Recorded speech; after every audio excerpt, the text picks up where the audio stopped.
మాట్లాడు. Hi friends, మేము park వచ్చాము. సరిగా మాట్లాడరా.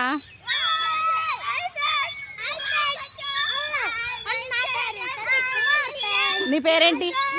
నీ పేరేంటి? నా పేరా సతీష్. నేను పార్క్ వచ్చాను.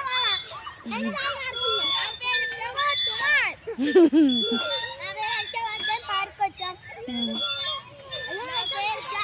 పార్క్ వచ్చే వాళ్ళ స్కూల్కి వెళ్ళలేదా? ట్యూషన్కి వెళ్ళావా? ట్యూషన్కి వెళ్ళావా?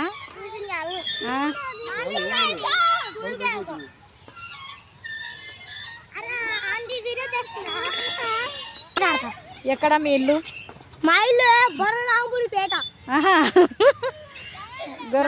సతీష్, డైలాగ్ కొట్టు. రమ్ముంటే పట్టుకోర సిక్కావద్దు, పట్టుకుంటే సిండికేట్. వండి బుజ్జమ్మ గుడ్డలేసి కూలీగా పోతాడు రాడు.